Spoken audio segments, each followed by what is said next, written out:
Hi everyone, welcome back to the channel. So it's been about a couple of weeks now since I've had the motion system running on the rig, and today, I don't know why, but for some reason I just out of curiosity wondered, I wonder how much power the rig actually uses when it's in full motion. So that's what I'm going to find out, because I've got absolutely no idea. So today, let me just flick around the camera. So buried in under there is the two power sockets that feed everything to do with the SimRig. So the computer, the actual motion system, everything, Moza gear, you name it, it's all powered through those two 13 amp sockets on the wall there. So I went and got myself a couple of Tapo P110 smart Wi-Fi switches.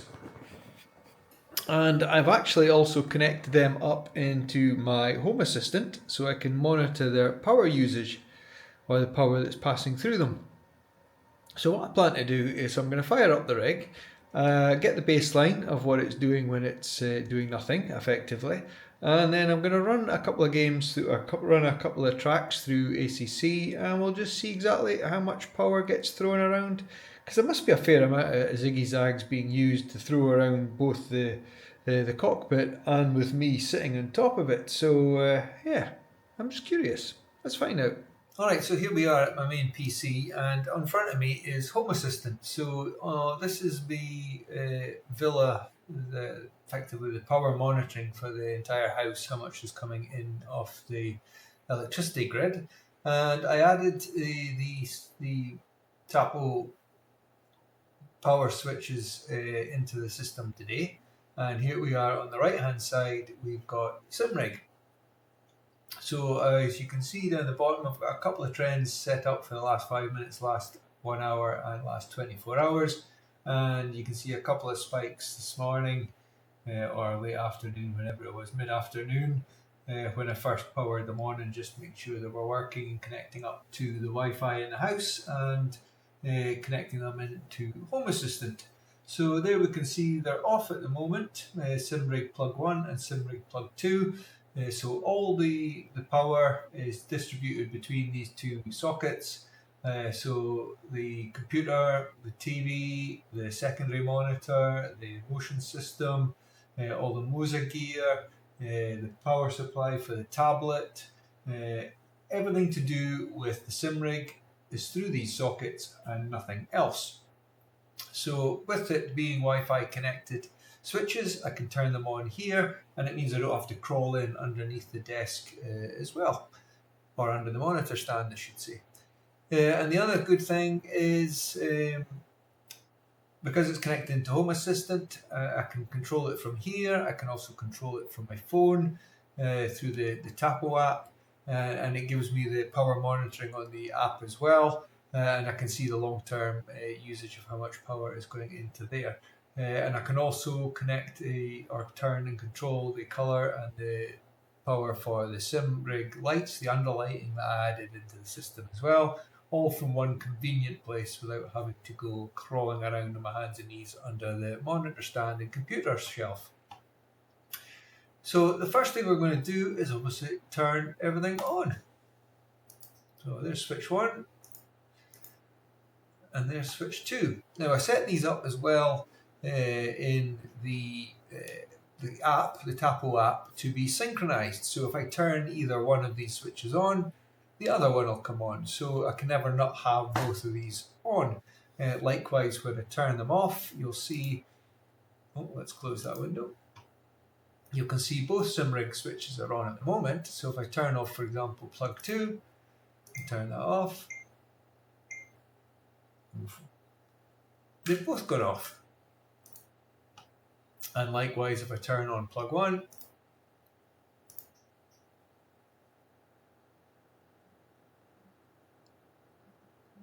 plug 2 has also come on. So there we have it. So both powers are on, and as I said, I can also control the SimRig lights. So I can turn them on. I can set the power, the brightness, and I can also choose the color and patterns or whatever else that I need to do. So that is the SimRig all powered up effectively. So these are 3 kilowatt smart switches.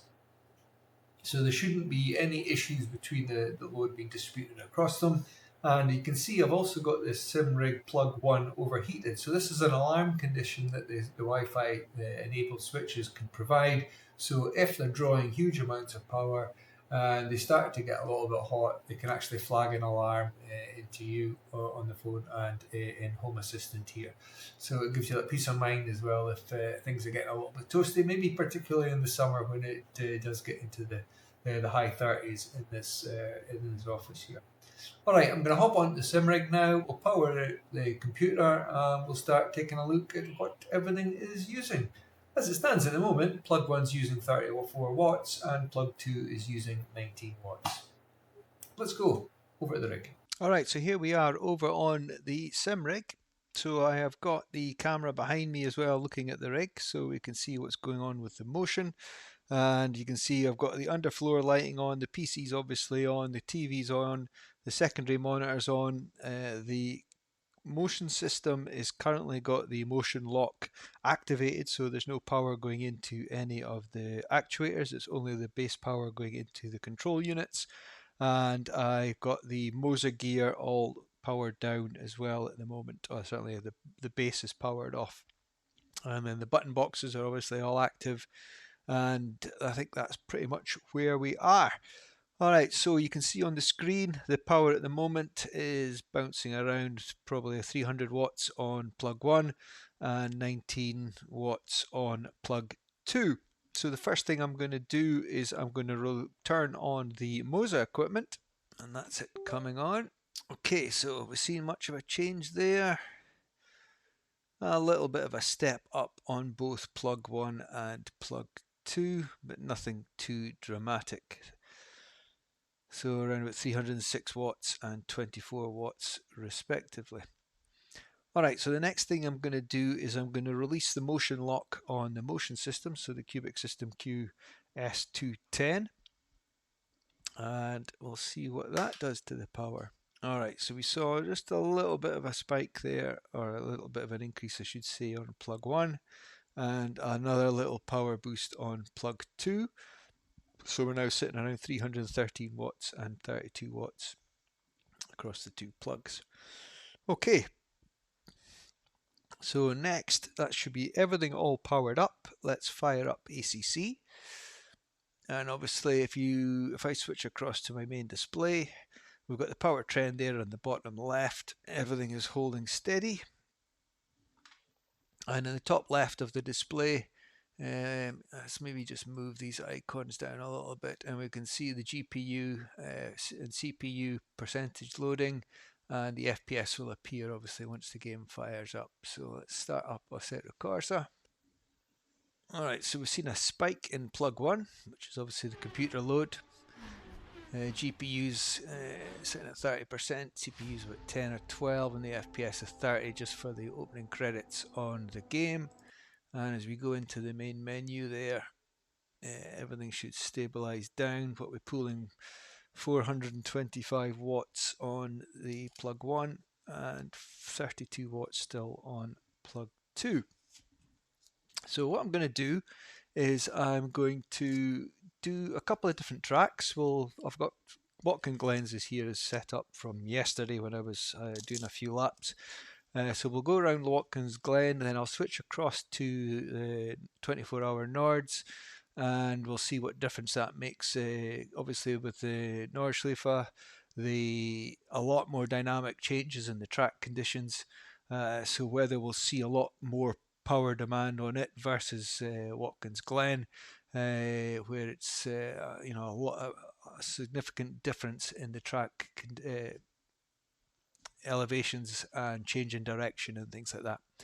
Alright, so we'll go into single player. We're on practice, Watkins Glen. We're in the McLaren 720. We'll start the session. Power's stabilised there around 420 and 32. I do have Coach Dave running, so we will just load up a setting. It's not fired in yet. There we go, it's now ready. Qualifying, qualify fast drive 2, that'll do. Now obviously I won't be gunning it around here because I'll be busy trying to watch screens and things as well. But we've seen the spike up now to 840 watts on plug 1 and no change yet on plug 2. And drive. Green light, give it all you can. Alright, so the motion system is just elevated up to, it looks like it's midpoint. And have we got any change in the power? We're up to 865. The GPU's 240 frames a second, running at 100%, and the CPU's around 25%. And we've seen a slight pickup in power on plug 2 to 46 watts.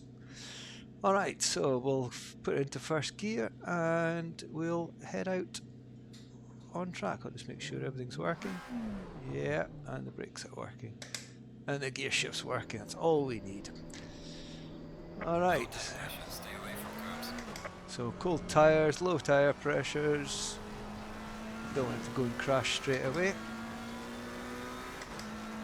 Which wouldn't be surprising, as I'm trying to watch too many things other than the driving. So the GPU stabilised around about 210 frames per second, 100%. We'll just take it easy down here into the bus stop. Cross the curbs and get some movement on the motion. Bring it steady around this corner. And we're seeing some spikes there now on, obviously, plug 2. Oh, so I think I've got the control system for the Qubic. I think I've got one controller on each of the plugs just to spread out some of that load.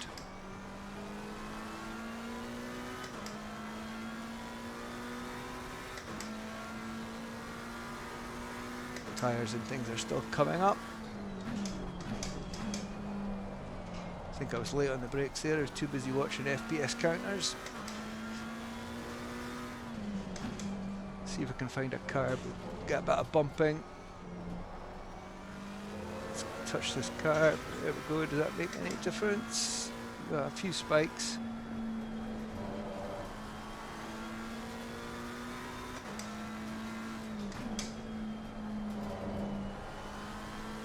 On this curb.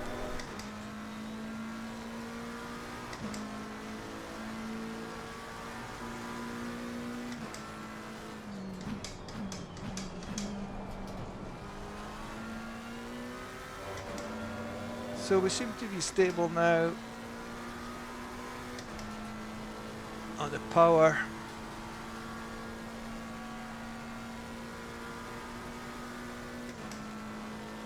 $151 peak. Let's get these curbs again as I go through the bus stop. Get a bit of bumping. Certainly I can feel the rig jumping off the floor. Let's coast around this corner.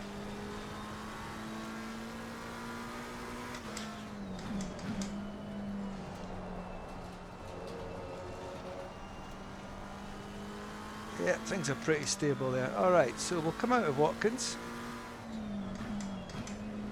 Let's just coast around this corner and come at a stop on the straight.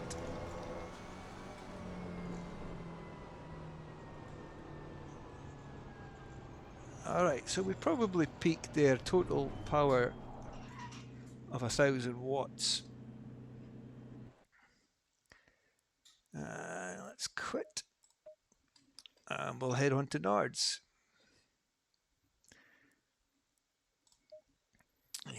24-hour Nords. That's Nürburg. Still in McLaren. We'll start the session.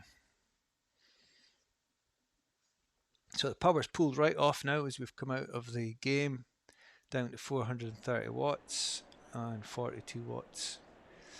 Alright, well, let's load a setup. Coach Dave's ready. CDO4 qualifying dry 1.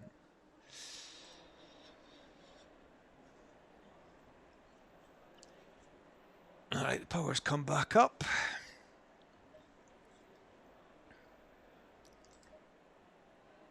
Alright, so the car will just start loading. There we go.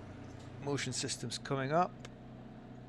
See what it does to the power. So no real great change there.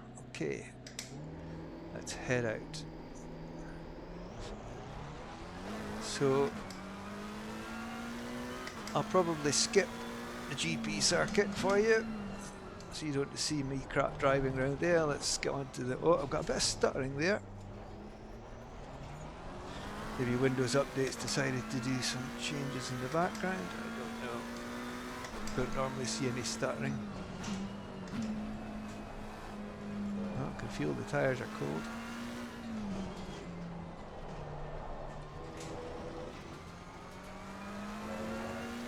So 856 and 108 watts.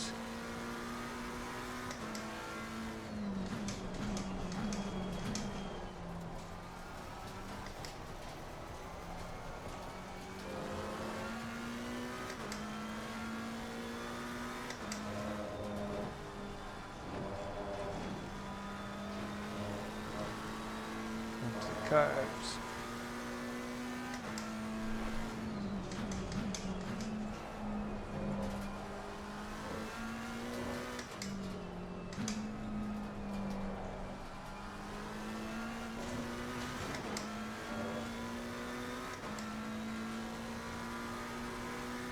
Carb.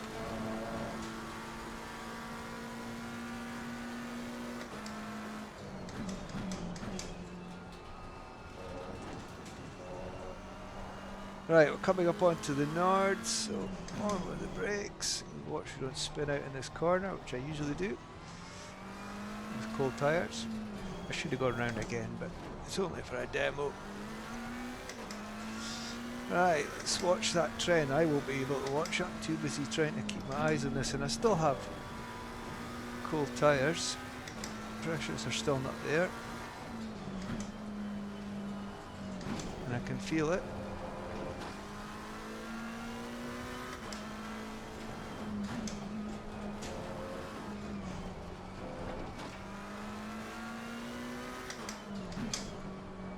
Still not getting the light lines through there, but never mind.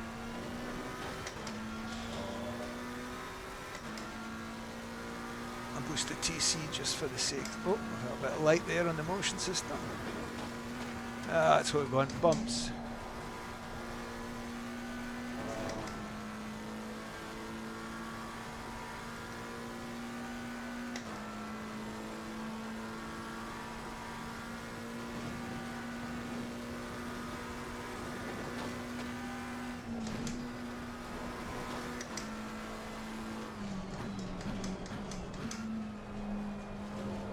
Oh, didn't mean to touch that car. Oh, this one top.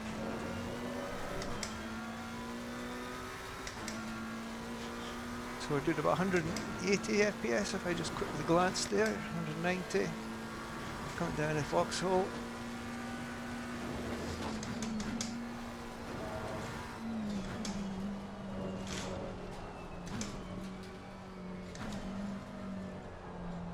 Nice and steady around here. That's usually where I end up going grass cutting.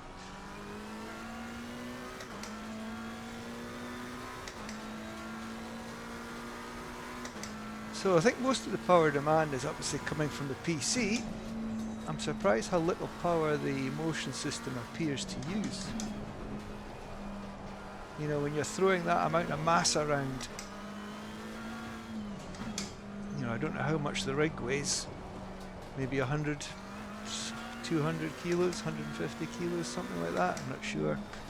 Plus me, I'm 77, 78, depending how much chocolate I've been eating, maybe a bit more. So it's a lot of mass to be thrown around very dynamically.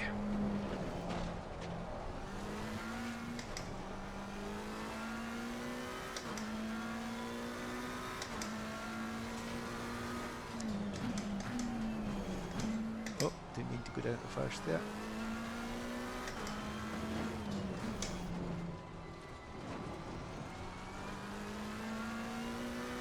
Yeah, so we're holding pretty steady, 875 and 90 watts.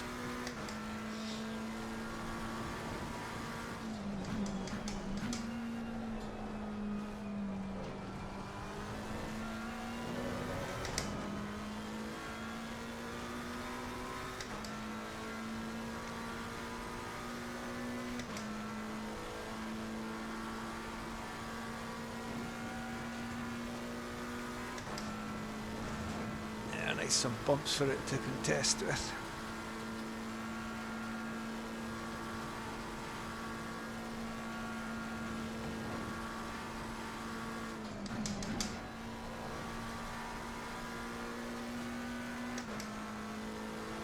Round here, I wonder how it'll deal with carousel.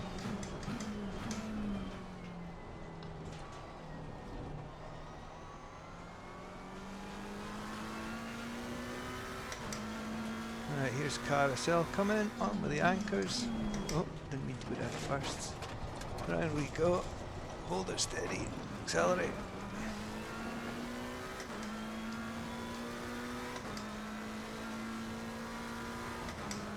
No real change.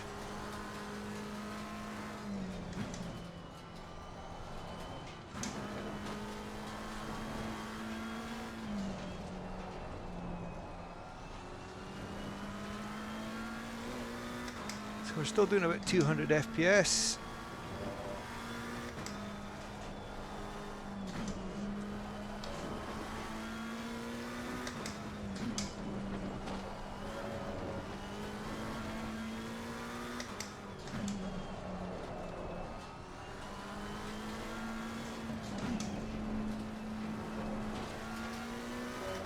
YouTube corner.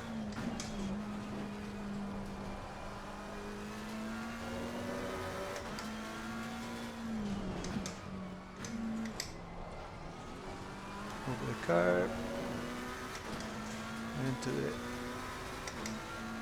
squiggly wiggly over the drop. Oh, my mouse was obviously still on the rig and now I moved it to the side. Over the other drop.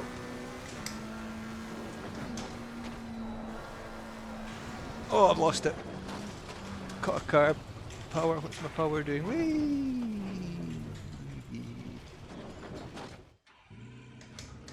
That was a nice spin. I should go the right way. So what did we see there? I'm surprised we saw such a drop on plug 2.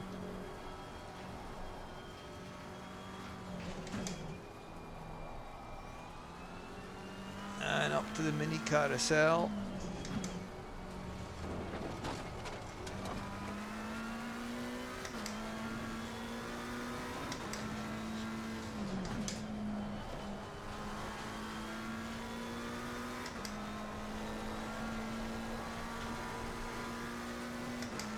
And then a long straight, which is quite bumpy, so whether we'll get all that continuous bumps will increase the power demand. So we're doing 200 FPS on the GPU, 840 watts, 56 watts, 66 watts, 875, 66, 71. Oh, yeah, so there is a bit of a bounce around there. As we come into the scary end corner section. On with the anchors, bring it down.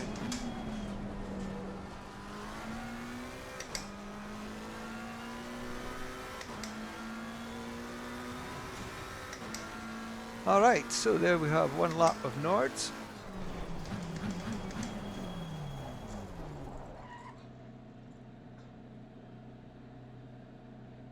And escape.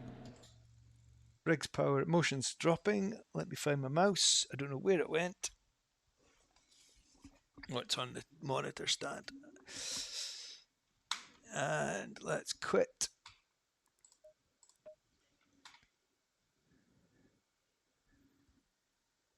Alright, so we're back to the main menu and the power is dropped off a little bit there. So what I'm going to do now is Qubic system. There we go, big drop in the power as we've gone back to the main menu, 462 watts. So yeah, Qubic Systems released an update on, oh, was it Wednesday or Thursday? I can't remember now, where they have now enabled a profile for AC Evo. So AC Evo now has motion with Qubic Systems. So let's head over to AC Evo and see what difference both the game has to the power, and obviously with the motion. I would try LMU, but I've had a lot of problems with LMU the last few days. It just keeps crashing all the time, so I don't know if there's something's changed, or it was that update that Microsoft put out that's caused some problems, or what. I don't know, because it certainly have been affecting my webcam that sits on my shoulder here. Anyway, AC Evo.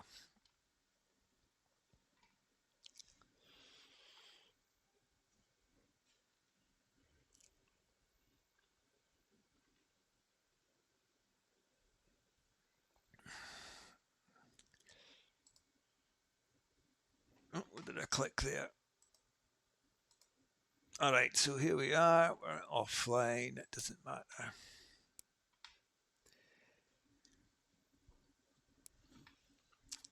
Right, so FPS is around about 55 in this entry screen, 60 FPS.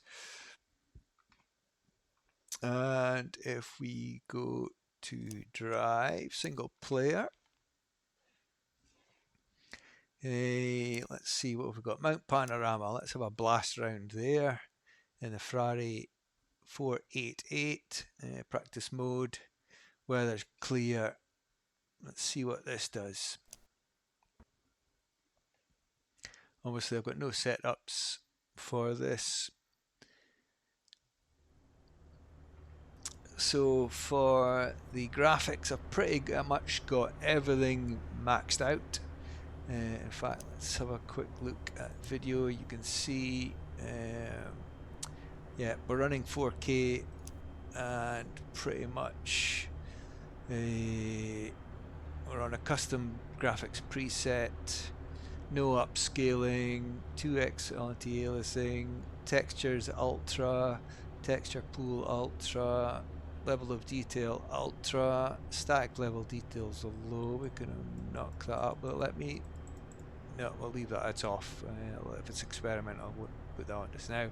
Fecal ultra, global illumination, medium update frequency, ambient occlusion ultra, volumetrics high, environment reflection high, car reflection ultra, shadows ultra, screen space, shadows full resolution, grass density, cloud density both ultra, depth of field quality ultra, motion blur ultra, although I thought motion blur was off.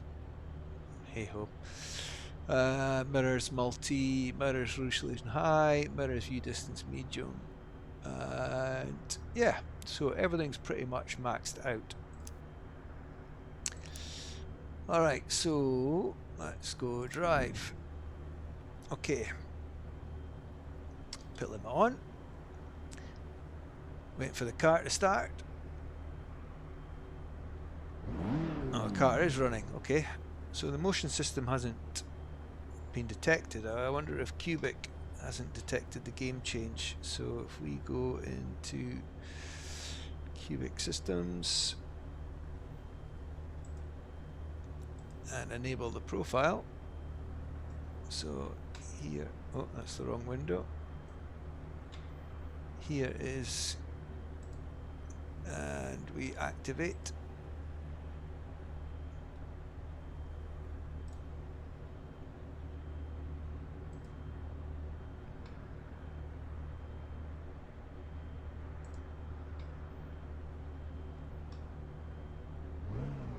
Has it detected? I maybe need to stop and start the game again.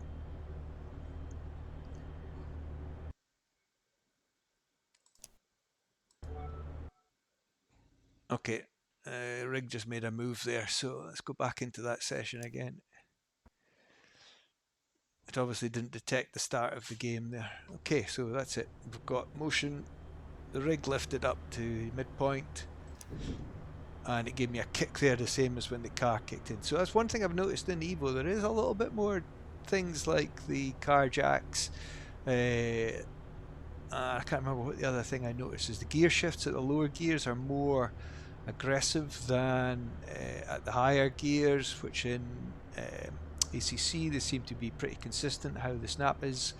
Little things like that, you do pick up the differences. Okay, hey, let me just... That's better, I can see what I'm doing now. Alright, let's go. So we're in first gear and we'll just have a quick blast round. So current power is 750 watts on plug 1 and 48 watts. FPS is 110. GPU's at 100% and CPU's around about 25%. I'll get done for a bit limit speed.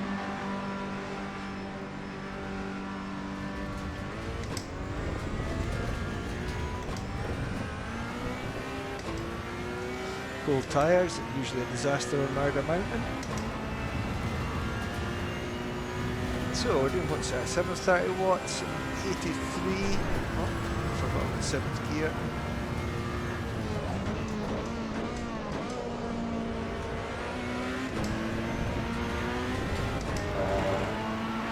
It's a bit slidey.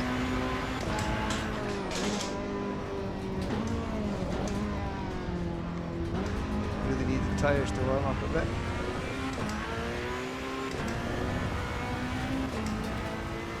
I really feel that kick. Oh, I'm in the wall.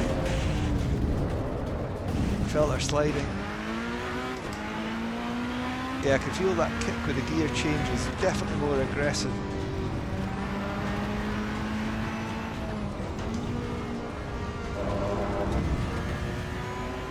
I think the steering profiles are different. I'm hardly touching the wheel and we're away compared to ACC. I maybe been playing around doing some changes and I haven't updated it.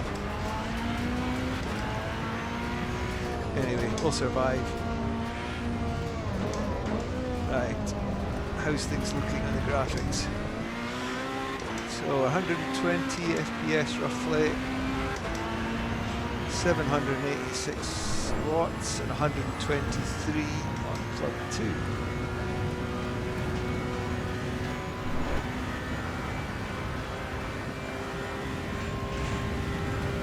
Oh, we're sliding.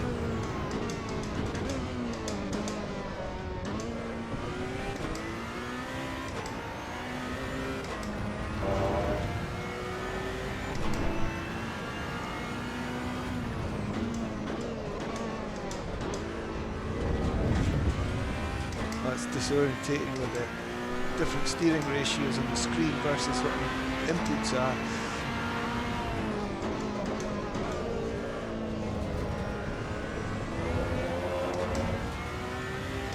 So yeah, the power seems to be holding pretty stable.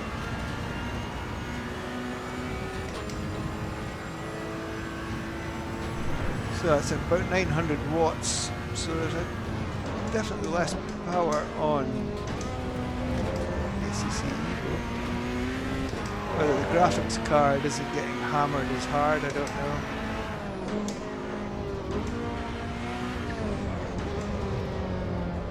Oh, I nearly hit that wall.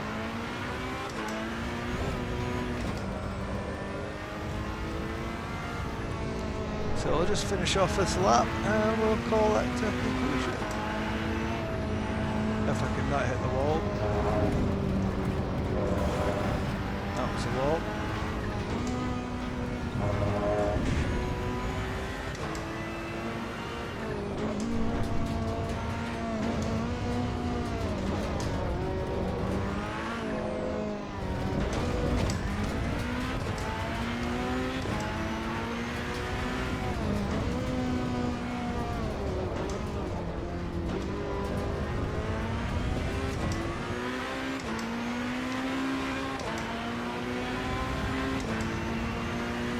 So 850 watts and 110 watts.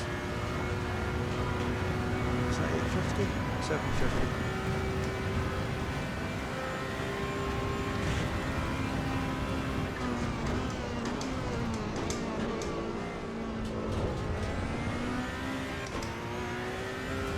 Oh, we're off.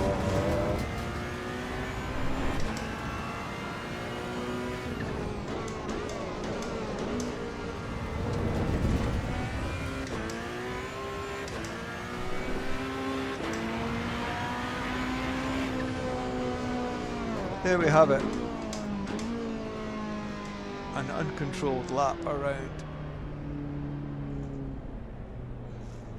onto the grass, all bumpy bumpy.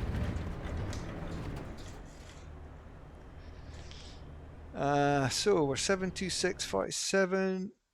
Press escape, the rig's settled down. I've lost my mouse again. I don't know where it went this time.